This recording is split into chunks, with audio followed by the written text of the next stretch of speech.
It's one of the best examples of the Metroidvania genre. It wasn't very popular when it first launched. However, the game later gained traction thanks to huge discounts and free DLCs. I'm a huge fan of Metroidvanias, perhaps my favorite genre. But Hollow Knight had been a dark stain on my backlog for years. I tried playing it multiple times, but after a few hours I would always lose interest and quit. This time I forced myself to sit down and play it, and for a whole week I played it non-stop. I was mesmerized by its atmosphere and music. While playing, I constantly asked myself how much bigger can this map possibly get. After finishing the game and taking the Hollow Knight's place, when I realized the game had even more to offer, I was happy to spend a few more hours with it. Hollow Knight takes place in Hollow Nest, a fallen kingdom.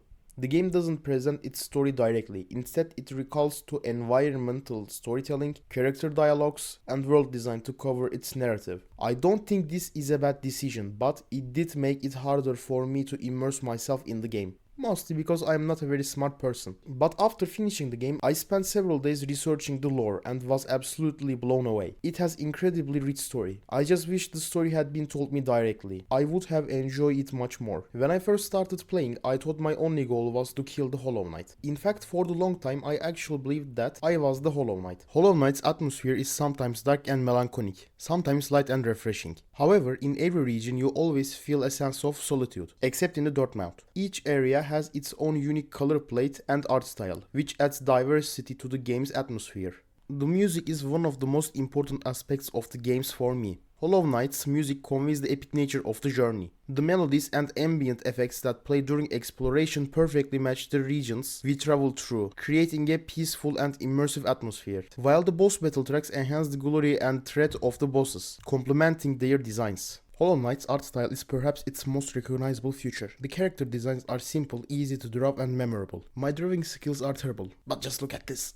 The animations are smooth and detailed. Every element from player attacks to enemy movements and environmental interactions is meticulously crafted, and each boss has a unique and beautiful design. Hollow Knight stays loyal to the classic Metroidvania formula. As we progress through Hollow Nest, we acquire new abilities, explore new areas, fight enemies, and overcome platforming challenges. What sets Hollow Knight apart from other Metroidvania is its incorporation with Souls-like mechanics. At its core, Hollow Knight has a simple gameplay system. You start with just a single nail. As you progress, you gain abilities like dashing, wall climbing, and spells. However, the level design is perfectly in sync with the abilities. Boss battles push you to use your skills to their fullest. There is one thing a Metroidvania game absolutely needs to get right: map design. And Hollow Knight's map is incredibly detailed. Hollow Nest consists of interconnected regions, each filled with enemies and secrets to uncover. One standout location is the City of the Tears, a place where it constantly rains, showcasing grand architecture that perfectly reflects Hollow Nest's once glorious past. In the Grim Troop DLC, we awaken the troop and begin a new questline. I can't say I particularly enjoyed this quest. The spirits constantly staying out of my attack range was incredibly frustrating, but at least DLC rewards us with an amazing boss fight at the end.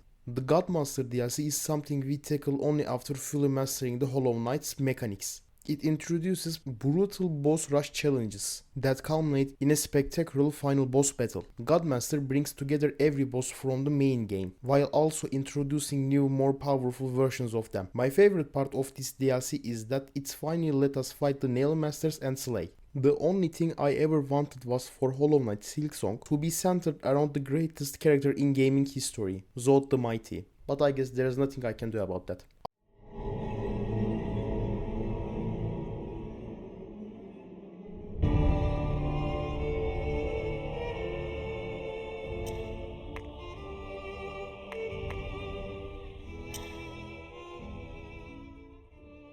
I should start by apologizing for the video quality. I have no idea why it is this bad. I tried to fix it, but I couldn't. Hollow Knight is a Metroidvania with Souls-like elements, whereas Thymesia leans much closer to the Souls-like genre. In Hollow Knight, our goal is to stop the spread of the infection. In Thymesia, we also try to stop the spread of the very unknown infection called the Plague. Actually, I am not even sure if that's the goal in Thymesia. I have no idea what the story is about. Like Hollow Knight, Thymesia doesn't lay everything out in front of us. Thymesia's story doesn't explain everything clearly, and by the time I finished the game, I had a lot of questions. Who am I? What is my purpose in life? Am I wasting my existence? Not existential ones like those. These questions always in my head anyway. I had more immediate concerns. Who is this guy? What he is trying to do? Who is this kid?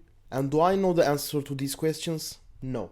Unlike Hollow Knight, I didn't even feel like researching Thymesia's lore after finishing it. But maybe there is something deeper hidden beneath the surface. Who knows? After all, we fight ourselves in the final battle. Our character looks like a crow, and the fight takes place inside the birdcage. Maybe it all has some deeper meaning. Or maybe developers just thought it looked cool. Thymesia is Overborder Studios' first game, and considering that this is a very good game, I hope they can create even better projects in the future. I found Thymesia's soundtrack somewhat similar to the Hollow Knight, but of course Hollow Knight's music is obviously better. The biggest downside of Thymesia's soundtrack is sometimes fades into the background. Thymesia's environmental design feels repetitive, however the character animations and combat effects look great. Thymesia's combat system is fast and aggressive, but it also includes a mechanic that prevents players from spamming attacks. When you land a normal attack or successfully parry an enemy, a portion of their health bar turns green. However, this doesn't mean they have taken actual damage. Green health must be completely depleted using heavy attacks. This system forces players to find openings for heavy strikes rather than mindlessly attacking. While this mechanic is enjoyable against regular enemies, it can be frustrating in boss fights. You can also steal enemies' weapons with heavy attacks. It's a fun addition. By using a heavy attack on enemies, you can temporarily steal their weapons for a single use, adding variety to the combat. This also gives me Metroidvania vibes. Instead of open world free exploration, Thymesia follows a more linear level based structure,